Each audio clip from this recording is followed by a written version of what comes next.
que les deux parents travaillent et qu'avec 2 emplois à temps plein, on n'arrive pas à joindre les deux bouts. On ne peut pas offrir à ses enfants la vie qu'ils méritent. On ne peut pas les habiller comme il faut. Bonjour à tous, merci d'être avec nous pour cette émission, la première d'une série d'émissions thématiques consacrées à la Tzedaka. Nous avons aujourd'hui décidé de parler des travailleurs pauvres. Pour en parler, nous avons avec nous Martine Chemoul, qui est trésorière de l'association Ezra, une association partenaire de l'opération Israël Tzedaka by Kalita. Bonjour Martine. Bonjour. Voilà, elle sera accompagnée de honneur aux dames de Yael Ifra, qui est attachée parlementaire de Ran Shefa. Bonjour, bonjour Yael.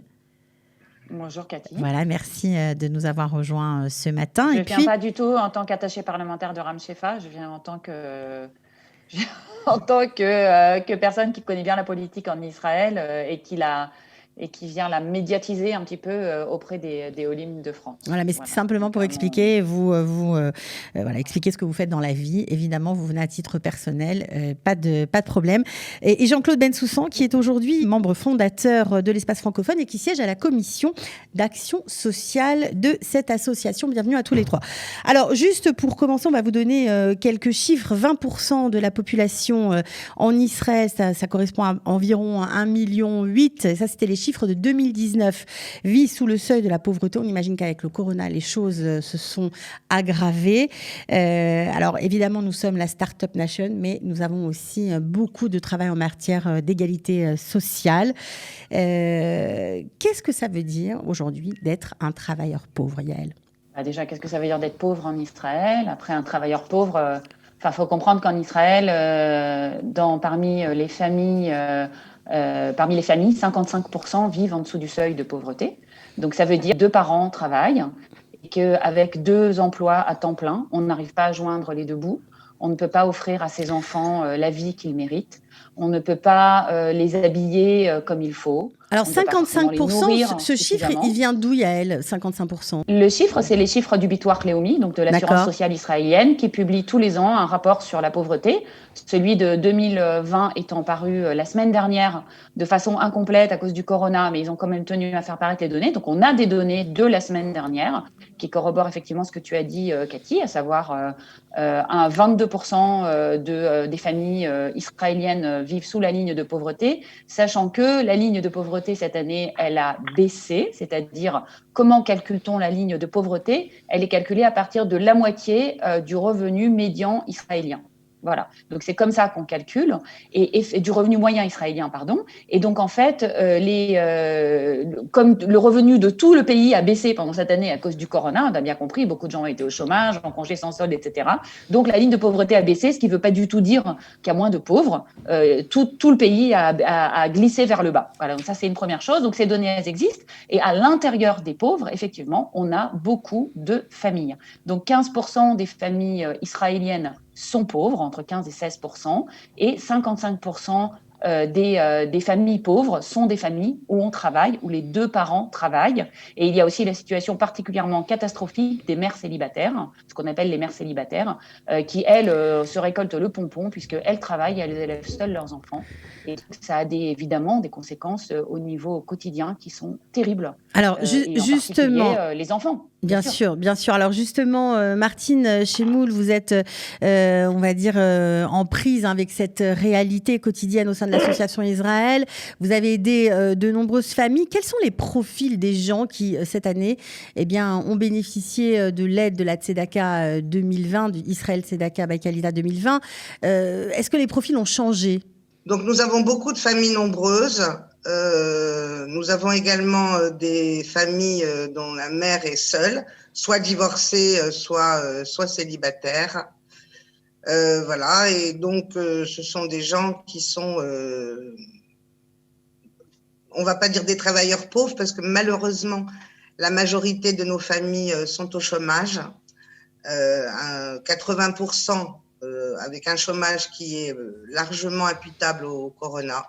Voilà, c'est-à-dire qu'avant le corona, ces familles travaillaient mais ne s'en sortaient pas ou c'est Non, tout à fait.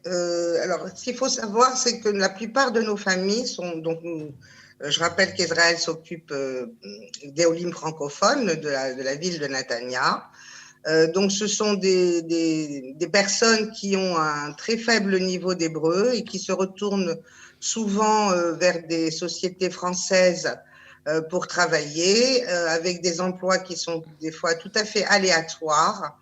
Et donc, avec le corona, elles se sont retrouvées au chômage et quelquefois, même souvent d'ailleurs, je dirais, avec des droits qu'on ne leur a pas accordés parce que leur temps de travail n'était pas suffisant pour percevoir le chômage. Donc on se retrouve avec des familles qui n'ont pas de revenus ou très peu de revenus. Qui n'ont pas à manger ? Qui n'ont pas à manger, qui n'ont quelquefois même pas de quoi dormir convenablement, les enfants dorment quelquefois sur des matelas par terre. C'est vraiment dramatique. Dramatique. Ça l'était déjà, mais avec le corona, nous assistons à une dégradation extrêmement importante. Alors, l'OCDE a constaté qu'il y avait une augmentation de ces travailleurs pauvres. Oui, alors bon, c'est un phénomène mondial. Bien sûr, dans tous les pays du monde. Il y en a aux États-Unis, il y en a en France, il y en a dans tous les pays qui ont quand même un système d'État-providence et qui distribuent des allocations. C'est en raison de la dégradation des emplois, tout simplement. Ça veut dire que les gens font des boulots qui sont souvent partiels, ils n'arrivent pas à avoir un temps plein, le salaire minimum est bas. Même si le salaire minimum augmente, le niveau de la vie augmente immédiatement en conséquence, donc les gens ne gagnent pas de pouvoir d'achat. C'est ça qu'il faut expliquer, parce qu'en Israël, c'est vrai que le salaire de base a augmenté. Quand même pas mal. La vie est très chère en Israël. Israël est un pays très cher de toute façon.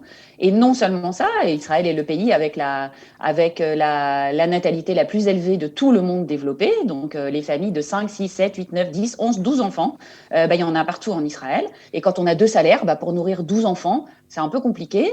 Il y a des caractéristiques sociales en Israël qui n'existent pas dans les autres pays, à savoir d'abord une différenciation entre secteurs de population qui ne vivent pas ensemble. Donc, il y a la population ultra-orthodoxe et la population arabe en particulier qui se caractérisent par des taux de pauvreté très élevés. Il y a quasiment 2/3 des familles ultra-orthodoxes qui sont pauvres. C'est aussi un choix de vie, donc c'est un peu compliqué de venir y mettre, que l'État vienne s'y mêler. À partir du moment où le modèle est qu'il n'y ait qu'un seul membre du couple qui travaille, généralement la femme, avec pas non plus un niveau de formation généralement très élevé, et il faut nourrir tous ces enfants. Le Premier ministre Benjamin Netanyahou, lorsqu'il était ministre des Finances en 2003, face à une crise économique très grave, a mis en place un programme qui s'appelait « Des allocations vers le travail » et qui a constitué en créant ce qu'on appelle en France la prime à l'emploi. Donc, c'est-à-dire, on essayait d'obliger les gens à aller au travail en les rémunérant s'ils allaient au travail, c'est-à-dire en leur complétant les allocations, mais en leur baissant, par contre, les allocations de base. En Israël, les allocations familiales sont très, très, très basses par rapport au niveau de vie. Ça veut dire que c'était de l'ordre de 150 shekels par enfant et par mois. Donc, évidemment, on se doute bien que c'est pas avec ça qu'on va faire manger un enfant correctement. Dans les familles arabes, on a un problème également de pauvreté endémique, même si elle progresse régulièrement. On voit quand même une progression. Chaque année, ça monte un petit peu et le niveau de pauvreté baisse. Mais effectivement, Cathy, comme tu le fais remarquer, le fossé entre le niveau de vie, le niveau des prix en Israël et le niveau des salaires et la pauvreté des allocations, enfin du système redistributif, font que c'est très compliqué de sortir les familles de la pauvreté sans quelque chose de très beau qu'on appelle l'éducation, et sur lequel l'État ne met pas suffisamment le paquet. Alors, juste, Martine, je sais que vous avez été au contact avec ces familles et vous leur avez proposé non seulement une aide financière qui a été redistribuée notamment par le biais de cartes alimentaires, mais aussi des services pour essayer de se sortir de cette précarité. Est-ce que ça marche ? Est-ce qu'il y a du répondant ? Par exemple, essayer de trouver un emploi, donner des outils pour se former. Est-ce que les gens ont adhéré à cette forme de tzedaka ? On peut dire ça aussi, comme ça. Oui, les gens sont effectivement très contents que ça aille beaucoup plus loin que le financement, on va dire même à travers des bons d'achat alimentaires. Nous sommes maintenant intégrés avec Qualita dans le hub de l'emploi et nous sollicitons, nous réinterviewons nos familles parce que je vous rappelle qu'on a à peu près 70 personnes qui sont en recherche d'emploi dans les familles d'Israël. Mais je rappelle encore que nous avons un gros problème de langue, puisque l'hébreu est largement insuffisant dans les familles dont nous nous occupons. Et je souhaite cependant que grâce à Qualita, ces familles puissent être insérées de quelque façon que ce soit. Les familles sont très volontaires. Oui, c'est important de préciser qu'il y a tout un panel de services qui est mis en place pour essayer justement d'aller dans le sens de ce que disait Yaël, d'éduquer et de sortir de cette spirale infernale de la précarité. Est-ce que vous pensez qu'on peut y arriver, que c'est possible, Yaël ? Évidemment que c'est possible. D'abord, en Israël, on a la chance, et vous en faites partie évidemment, d'avoir un tissu associatif qui est extraordinaire, avec énormément de solidarité. On a la chance d'avoir des donateurs généreux de l'étranger, et le Corona fait partie de ce problème, parce que les donateurs de l'étranger, eux aussi, pour certains, se sont retrouvés à aider des familles juives aux États-Unis ou dans d'autres pays et donnent moins d'argent à Israël. Mais évidemment, et ce que Martine a dit est hyper important, à savoir que en Israël, et c'était un des chantiers qu'avait mis en place Elie Elalouf, pour qui j'ai travaillé lors de sa commission, le rapport sur la pauvreté, c'était ce qu'on appelle en hébreu Mitzui Zruyot, l'exploitation des droits. C'est exactement comme en France. Plus on est défavorisé, plus on est dépossédé, moins on arrive à faire valoir ses droits. Et parmi les gens qui sont les plus faibles sur le marché, dans la société israélienne, beaucoup de gens ont droit à des prestations qu'ils ne savent pas faire valoir, tout simplement parce qu'ils n'ont pas accès au système, qu'ils ne comprennent pas, qu'il faut faire des démarches, qu'il faut remplir des papiers, qu'il faut donner des coups de fil, qu'il faut savoir où c'est. C'est pour ça qu'on avait mis en place des centres d'exploitation des droits, et les associations, en particulier pour les Olim, alors là, qui sont vraiment, pour le coup, plus défavorisés encore que tous, parce qu'ils n'ont même pas la langue, elles doivent les aider absolument, parce que ce sentiment de recevoir ce à quoi on a droit et d'être aidé et non pas qu'on nous fasse la charité, c'est ça qui va aider la personne, la famille, quelle qu'elle soit, à se sortir de cette situation de dépendance et de cette situation d'humiliation en quelque sorte persistante. Donc, bien sûr qu'on va y arriver. Après, il faut que l'État continue à faire des efforts. Et moi, je le dis, éducation, éducation, éducation. Il faut que les enfants aient un niveau plus élevé. Il faut que les gens aient des boulots mieux rémunérés, avec une plus forte productivité. 2 personnes au salaire minimum en Israël. Quand on a une grande famille, ça ne suffit pas. Il y a 2 problèmes. En réalité, il y a le fait, effectivement, d'avoir des revenus insuffisants et le fait d'avoir des charges très élevées. Parce que je rappelle qu'à Netanya, par exemple, les loyers sont extrêmement chers. Donc, les familles, au départ, travaillent, etc. Elles arrivent à faire face, on va dire, à ces loyers chers. Mais le jour où elles se retrouvent au chômage ou avec des revenus moins importants. Avec une maladie ou un accident de la vie. Ils n'ont pas d'économie. Ouais, ils n'ont pas d'économie. La solution est, il faut que je déménage. Alors, déménager, on sait tous, Yael nous le confirmera, que les logements sociaux ne se fleurissent pas en Israël. Donc, elles se retrouvent dans l'impasse. Et voilà, donc il y a 2 façons de jouer, je dirais. Il faut remonter leurs revenus, enfin même 3, les accompagner pour s'en sortir. Et troisièmement, faire en sorte de voir comment leurs charges peuvent diminuer. On se retrouve très souvent devant des cas où, en fait, les familles ont des revenus, on ne peut pas dire insuffisants, mais on bute sur les charges et on ne voit pas comment on peut les compresser. Alors, ça veut dire qu'il faut gagner plus, donc il faut être mieux formé.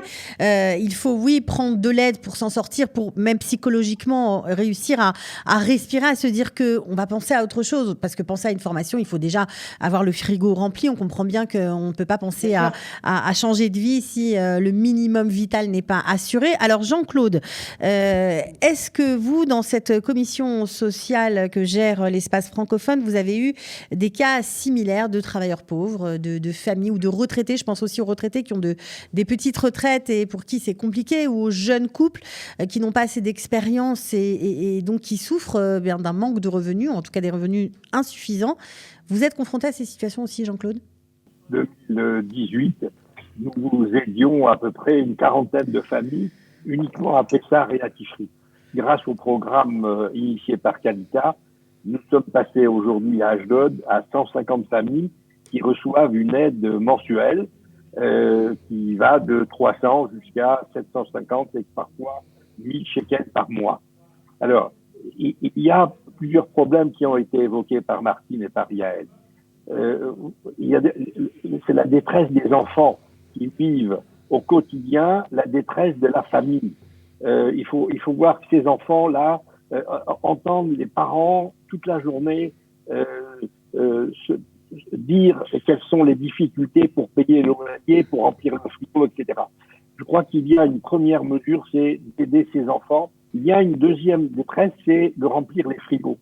Et heureusement que nous pouvons remettre aujourd'hui des bons alimentaires, mais quand je vois que l'aide du gouvernement prend en compte, parce que Yael parlait de pourcentage, je crois qu'il faut dire que pour bénéficier d'aide du gouvernement ou d'aide de la municipalité, il faut avoir des revenus qui soient inférieurs à 2800 shekels par mois. 2800 shekels. Mais quand vous avez un loyer, comme l'a dit Martine, qui est de 3000, 4000, 5000 shekels, vous ne pouvez pas vous en sortir. Aujourd'hui, quand vous voyez les médias, quels sont les sujets qui sont abordés tous les jours? Le premier sujet, c'est la crise sanitaire, c'est le Covid. Le deuxième sujet, c'est l'élection du président Joe Biden. Le troisième sujet, c'est peut-être les relations avec les accords d'Abraham. Le sujet de la pauvreté, qui est, comme l'a dit Yael et comme l'a démontré le rapport du Bitoire Léoumi, c'est celui de la pauvreté. Et on n'avance pas. Chaque année, l'association, l'ONG La Tête, publie son rapport. Chaque année, nous avons les mêmes chiffres, c'est-à-dire un Israélien sur 5 qui vit en dessous du seuil de pauvreté. C'est-à-dire qu'il reçoit moins de 3000 shekels par mois. C'est important. 2403. Ceux qui ne travaillent pas, ceux qui ont perdu leur emploi, ceux qui n'ont rien du tout, peuvent bénéficier des aides de qualité du gouvernement, de la municipalité.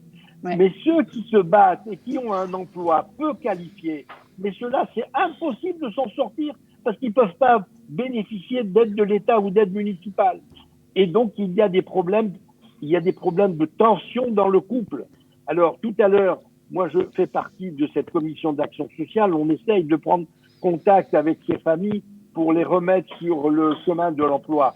Mais on a d'énormes difficultés parce qu'ils ne sont pas qualifiés, ils ne parlent pas hébreu, ils n'ont pas de métier, ils peuvent faire que des petits emplois. Donc, on est en train de tourner en rond.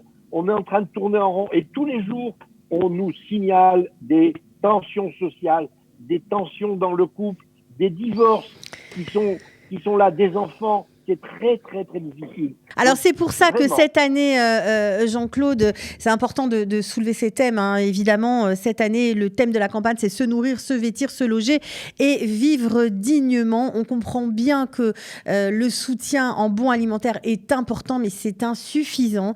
Et c'est pour ça que Qualita a décidé de mettre tous ses services à la portée via les associations, grâce à vous, grâce à votre intermédiaire, à la portée de ces familles qui n'ont pas forcément accès à leurs droits, ni je veux dire des formations adaptées et qui n'ont même pas l'idée de se dire que oui, ils vont pouvoir upgrader leur niveau et faire autre chose. Quand une famille s'adresse à nous, c'est qu'on s'adresse, moi si je les ai au téléphone ou si je les rencontre, la première chose que nous avons à leur dire, vous n'êtes pas seuls. Dès l'instant où on leur a dit vous n'êtes pas seuls, nous allons essayer de vous aider, nous allons vous aider, nous allons apporter une petite aide. Nous allons vous apporter de l'aide. Déjà, on les a réconfortés. Ces familles doivent savoir qu'elles ne sont plus seules. Et c'est Qualita qui doit marteler ce message. Nous sommes solidaires les uns des autres. Ensuite, il s'agit de disséquer les problèmes les uns des autres, de savoir quelles sont les relations qu'il y a à l'intérieur de la famille, quels sont les revenus de la famille, comment on peut les aider, etc. Voilà ce qui est très important, c'est l'écoute de ces familles, l'écoute de leurs problèmes, c'est déjà apporter une petite solution à ces familles. Alors, pour conclure, vous pensez, Yael, que les élections qui approchent mettront peut-être ce thème de la pauvreté au programme, ou ce sera encore un sujet qui passera à l'as? Non. Je crois qu'en Israël, le problème, c'est qu'on s'est habitué à ce problème de la pauvreté. Oui. C'est une donnée de la vie. Une fois par an, on verse une petite larme sur les enfants pauvres, puis après on les oublie. Les hommes politiques parlent mais ne font rien. En Israël, les dépenses sociales sont plus faibles de 5%, ce qui est énorme, c'est des milliards, que dans la moyenne des pays développés. On ne parle même pas évidemment de la France, si bien que le système de redistribution ne fonctionne pas. L'État ne réduit pas les inégalités comme il devrait le faire. La lutte contre la pauvreté des enfants doit évidemment être une priorité absolue, c'est évident.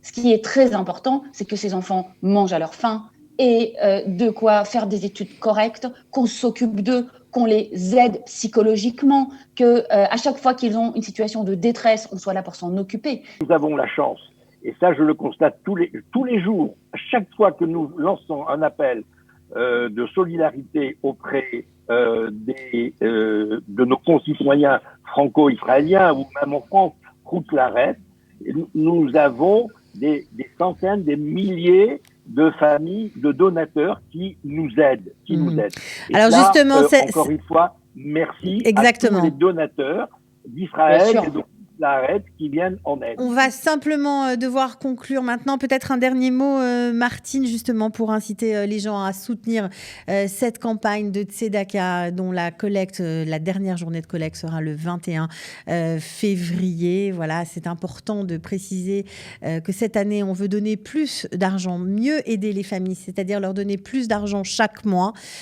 pour pouvoir leur permettre de changer de vie et de, pourquoi pas, penser à un meilleur travail et à sortir justement de ce système de la précarité, tout simplement. Martine, un dernier mot ? Bien, déjà, je voulais quand même remercier Kalita, parce que de la même façon que l'espace francophone d'Israël avait 40 familles avant notre partenariat avec Kalita, et aujourd'hui on se retrouve à la tête de 130 familles défavorisées.